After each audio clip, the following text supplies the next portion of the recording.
Maging mapanuri sa binibili niyong pang-noche o medianoche. Sa Divisoria kasi ay kinumpiska ang daang-daang kilo ng manok na walang kaukulang permit.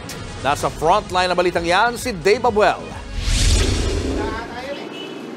Nabulaga ang mga nagtitinda sa ilang palengke sa Maynila nang surpresang bumisita ang Manila City Veterinary Inspection Board kaninang madaling araw. Isa sa una nilang dinayo ang Divisoria.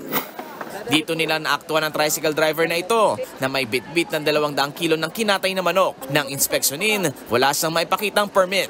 Nandun yung permit niya eh. Hindi na padala nung checker eh. Dinadala ko po, kaya lang na tanghali na kasi magmamadali ako, hindi ko na nakalimutan. Hindi bumenta sa mga taga City Vet ang palusot ni Kuya. Kinumpiska nila lahat ng mga manok dahil hindi rin maayos ang handling sa mga ito.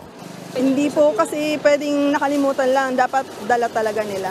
Yung manok po nakalapag lang sa sahig, walang cover, dapat yan may plastic, tsaka proper papers talaga. Sa Blooming Trade Market naman, inisa-isa rin ng mga opisyal ang permit ng mga tindahan. Pati mga delivery truck, sinek din ang mga bitbit na dokumento.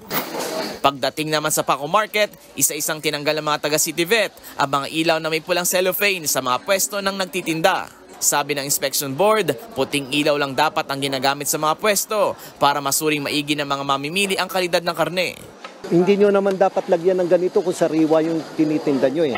May mga warning po yan, ini-issuehan po ng meat inspector natin ng warning po yan.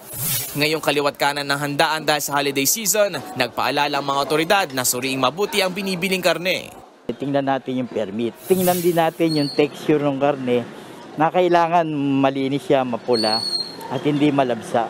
Nagbabalita mula sa Frontline, Dave Abuel, News 5. Mga kapatid, Julius Babaw po. Huwag maging huli at maging una sa lahat ng balitaan. Para sa tuloy-tuloy na talakayan sa Frontline, mag-follow at mag-subscribe sa social media pages ng News 5.